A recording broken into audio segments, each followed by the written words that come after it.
Quais são os riscos hoje em dia de se confiscar a caderneta de poupança? Fala, investidor conservador, Maicon Lima aqui. Em março de 1990 aconteceu o congelamento das contas bancárias. Foi um caos total.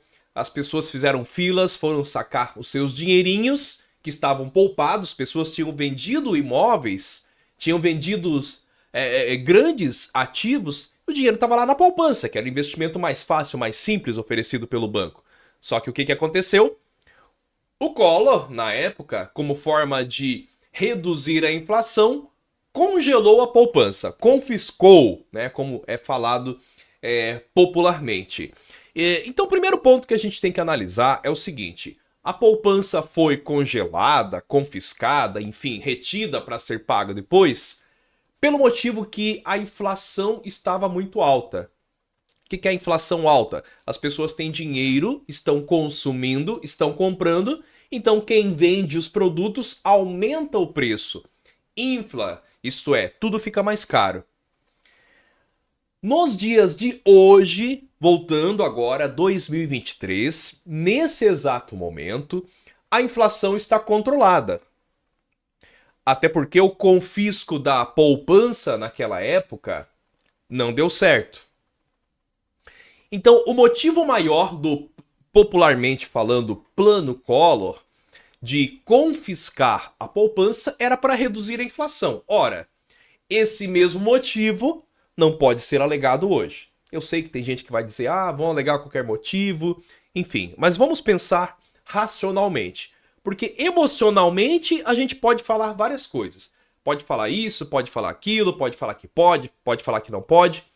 Mas racionalmente falando, a poupança foi confiscada na época para reduzir a inflação. Hoje, a inflação está controlada. Claro, não sabemos até quando. O Brasil é um país que respinga uma inflação lá fora, na Europa, nos Estados Unidos. Com certeza vai ter resultado na nossa economia também. Então a gente tem que ficar atento tanto ao que acontece fora como ao que acontece aqui dentro do Brasil. Mas, no entanto, todavia, argumento de confisco da poupança para reduzir a inflação não faz sentido nenhum. Segundo ponto, para a gente ficar um pouco mais tranquilo. A poupança conta com a garantia do Fundo Garantidor de Créditos, que é uma outra coisa, na verdade. Caso um banco vir a quebrar, por algum motivo, o que acho difícil de acontecer com os grandes bancos, mas pode vir a acontecer com um banco pequeno, mas existe um órgão chamado Fundo Garantidor de Créditos. Então, a tua conta poupança, o dinheiro que você tem na poupança, está garantido pelo FGC em até R$ 250 mil. Michael, eu tenho 300 mil. Tá garantido. É como se fosse um seguro do carro. Tá garantido até 250 mil. Tá? E o que eu faço? Existem estratégias para isso. Não vamos entrar nesse assunto, né? Mas, basicamente, o que você tem que fazer é ter o dinheiro, por exemplo, em conglomerados financeiros diferentes. Mas o assunto core, o assunto principal desse vídeo é o confisco da poupança. Um outro detalhe importante. No ano de 2001 foi criada uma emenda constitucional. O que é isso? O Brasil tem várias leis. Eu sei que tem gente que vai falar que o STF rasgou a Constituição e tal, mas vamos entender tecnicamente como é que funciona primeiro. O Brasil tem várias leis. A lei mais importante é a Constituição Federal.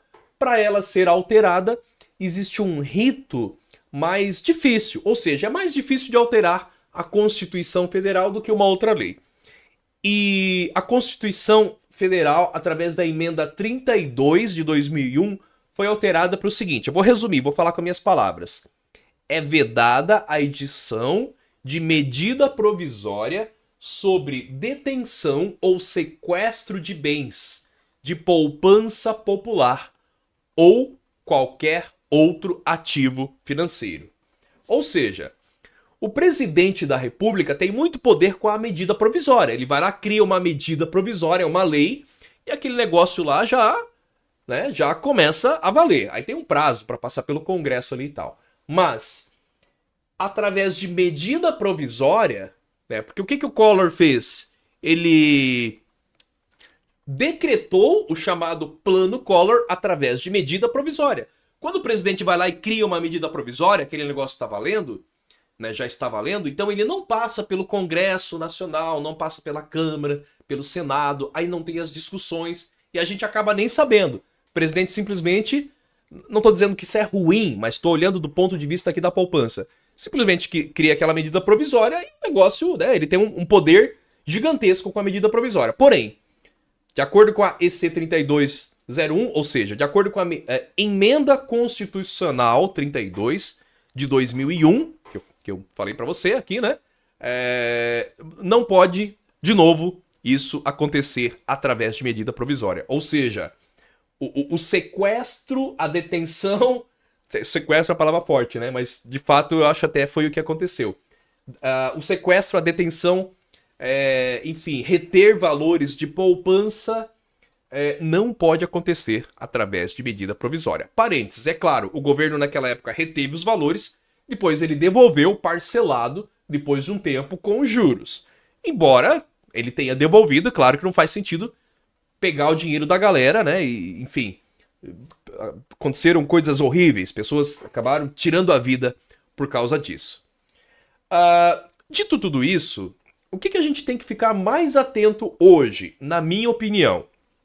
Eu vou te falar como que você reduz o risco de um eventual confisco da poupança, que eu acho que não vai acontecer. O que eu acho que você... Mas antes eu quero te dizer que o que eu acho que você tem que ficar mais atento é que o seu dinheiro é levado, é confiscado, sequestrado hoje de várias formas. Primeiro, através de impostos. A gente está passando por uma reforma tributária, não sabemos quanto vai ser cobrado de impostos nosso, então a gente trabalha, paga imposto. A gente consome, paga imposto. Você ganha mais, paga mais imposto. Ganha pouco, paga imposto também. Tem benefício para quem ganha pouco. Mas esse benefício é maquiado. Porque se dá benefício para um, tem que tirar de outro lugar. Então, o nosso dinheiro já é sequestrado através dos impostos que a gente nem sabe quanto de imposto que a gente paga. E tão complexo que é o sistema tributário. Embora a gente está passando, nesse momento, 2023, por uma reforma tributária, ainda eu acho que vai um caminho muito longo para a gente entender quanto que a gente paga realmente de imposto em cada produto. Ou seja, a gente paga imposto para manter a máquina pública. Eu acho que é aí que a gente deveria bater em reduzir o custo gigantesco da máquina pública. O que é a máquina pública? Nossos representantes eleitos, nossos governadores, nossos prefeitos, vereadores, presidente, enfim, todo o sistema público ganha os seus altos salários e seus gordos benefícios, né? Não tô falando daquele cara que te atende lá na prefeitura, que às vezes ganha um pouco mais que um salário mínimo. Eu tô falando de cargos que ganham aí acima de 20 mil reais e mais um monte de benefício. A gente paga imposto para manter isso. Eu discordo, acho que não deveria ser dessa forma. Eu acho que aí o teu dinheiro já é sequestrado. Segunda coisa, a rentabilidade da poupança, resumidamente, é em torno de 6% ao ano. Quando a poupança foi criada, lá nos anos 1800, era isso também, era 6% ao ano. Ou seja, a rentabilidade daquela época é praticamente a mesma coisa que hoje. Em outras palavras, o teu dinheiro já está sendo sequestrado devido à baixa rentabilidade da poupança. E aí, por fim, o que você pode fazer? Entender outros investimentos que têm um grau de segurança em linha ou até maior que a poupança e diversificar, não deixar todo o seu dinheiro no mesmo investimento. Claro, sempre buscando conhecimento para isso. E aí, o que você acha? Você acha que realmente existe esse risco de confisco? Ou você acha que hoje o confisco está mais inteligente do que o que aconteceu lá nos anos 90?